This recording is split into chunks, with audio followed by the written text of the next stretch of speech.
Tom's another person I've become acquainted with through the Sharing Our Knowledge conferences, and then through his books, which are becoming ever more important resources in the world of clinical research. So Tom, I'd like to have you step forward. His most recent book is Our Grandparents' Names on the Land. I believe that's your most recent. He's a prolific publisher of papers too, so thank you, Tom.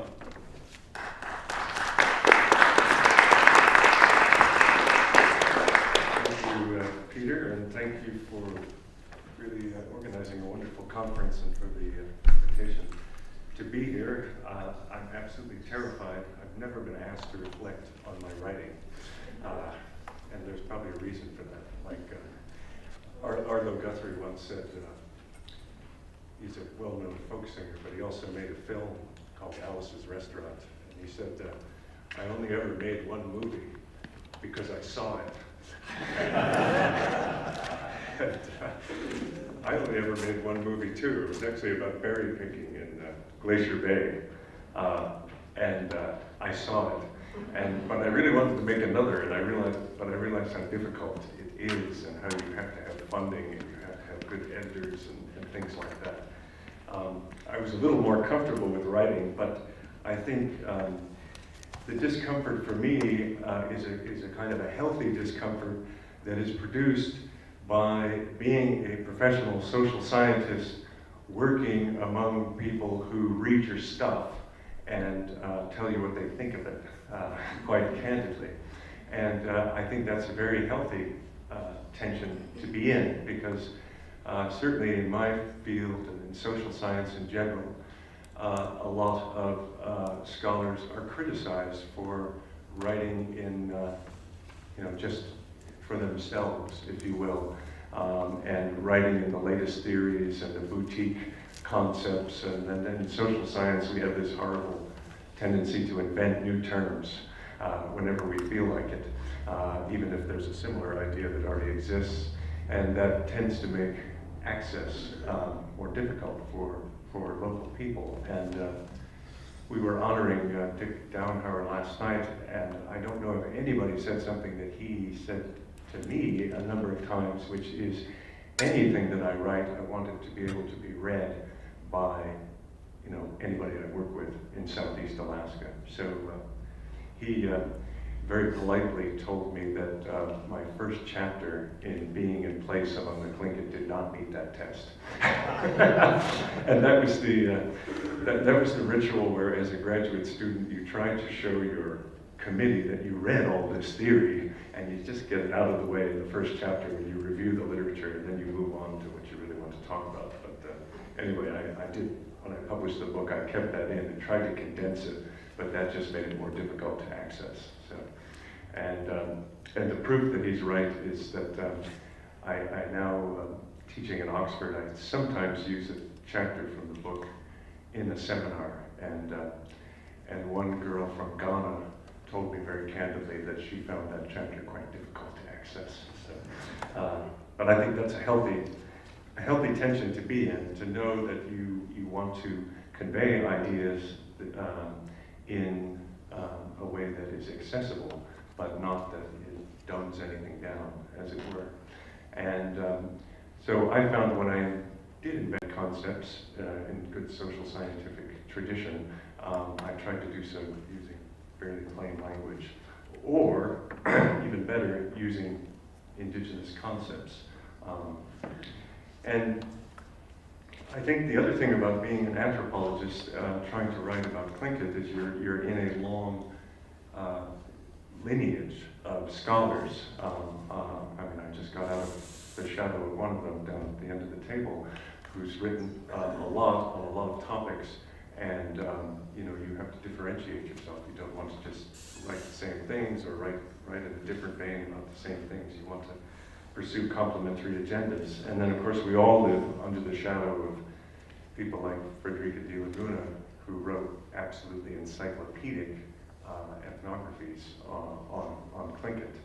But in some ways that's freeing, because if somebody's already done that, they've written the Tlingit Encyclopedia, which is sometimes how under Mount St. Elias is described. then you have more freedom to write about other topics. And I certainly think one thing that's been helpful to me in thinking about what kinds of projects to do is to start very small and then let things kind of balloon out from a central problem. And certainly being in place among the Tlingit, the central problem was subsistence. I was actually working in the division of subsistence, but I was quite interested in place. And I went to this, what they used to call an 810 hearing. There are terms to describe these things, but the Forest Service at that time still had a very aggressive timber harvest program. And if one of their activities was going to impinge on subsistence, they had to do something called an 810 hearing to show that there would be no significant impacts of their activity, clear-cutting timber, on subsistence. And it got to the point where they used to contract these 810 hearings out. So they would hire people from Arizona or someplace to fly into a place like Angoon, set up tape recorders, run a hearing. They didn't really know very much about the Tongass. They didn't know anything about these communities. And they would just simply record what people said. And you had very beautiful statements that would be made by people about their relationships to land in the context of these very bureaucratized rituals, these hearings. And to me, it was just shameful.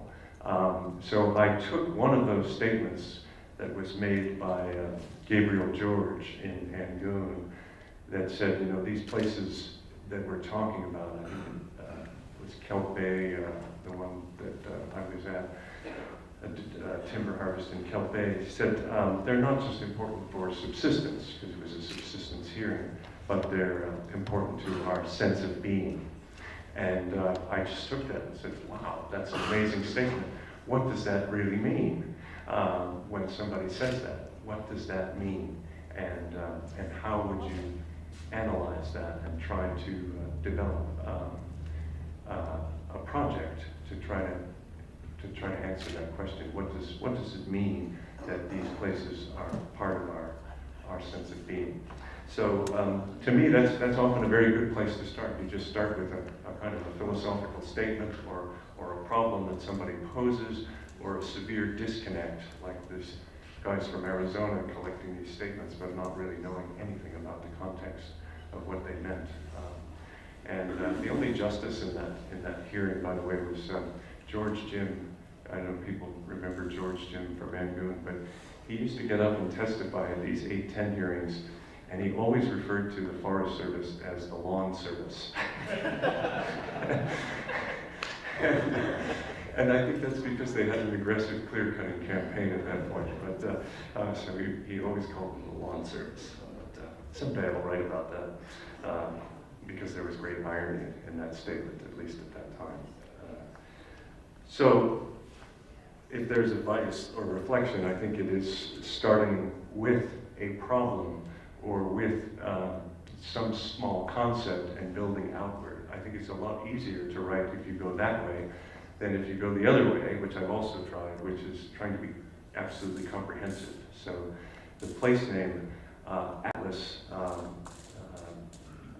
was an effort to try to be comprehensive. And being comprehensive is really hard. And so it held up any kind of publication for about 20 years. And then as soon as it came out, the first person said to me, well, you forgot to put, X, Y, and Z, and then what about this, and what about that? And so you know that's coming, so you're holding, saying, oh, I bet if I just wait another year, I'll get to interview this person or that person. So being comprehensive is really difficult, and I think we sometimes reify books as being the last word on things, because once they're published, it's out there and it's circulating. And I think it's healthy to be cautious about publishing if you don't have everything in place. But it's also healthy to do what Sergey's done and reissue, do second editions where you can add and fill in. And I certainly think there should be a second edition of the place name Atlas, and maybe conditional updates. After all, place names are still being added and are always changing. So being comprehensive is certainly something to strive for, but I think it can bog you down sometimes because there's always more that can be said on any topic. I mentioned problems. I think problems are a good place to start. So another thing that's interested me is in conflicts over resources and resource management. And I think there's a lot of good books that could be written about this. I think we can learn a lot from where there are conflicts and why. And certainly working in subsistence and seeing some of the conflicts between timber harvesting and subsistence. Those conflicts extend not just from the old Forest Service pulp mill contracts, but also with the land selections and with corporations' behaviors in clear cutting, and also having to select lands in places that people didn't necessarily want to have timber harvesting. And that's a problem you can look at and you can say, oh, well, this is just corruption of native values or whatever. It's native corporations behaving like non-native corporations. But I think it's much more interesting to look at the constraints behind that. Why did native corporations end up as timber harvesting corporations through ANCSA? It's a problem. Why did they end up that way? And the big answer is because they never were compensated or given any marine rights. And so you've got a maritime people that is essentially given a small fraction of uplands, a timber base that's really not sustainable for harvesting to provide any kind of livelihood. And so structurally, from a political, economic sense, there are some things you have to understand in order to understand what happened.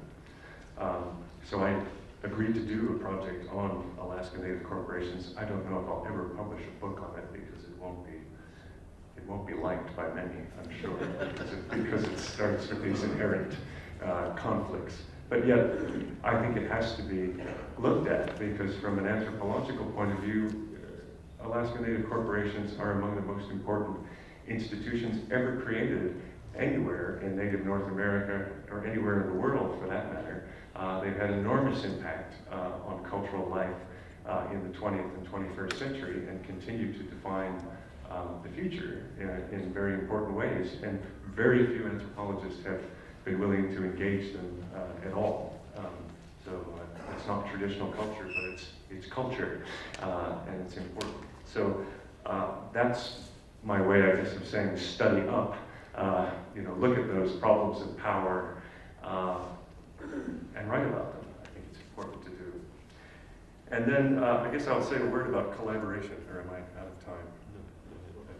On collaboration, I think, again, writing about Tlingit culture and about Southeast Alaska and Alaska Natives in general, I think you're almost expected to be a collaborator from the beginning. One cannot just go into a community and, blow a whistle. I think somebody told me that's what Frederica de Laguna used to actually do when she was starting a recording. She would blow a whistle, and then the person could start speaking. Well, I can't imagine trying to do that today.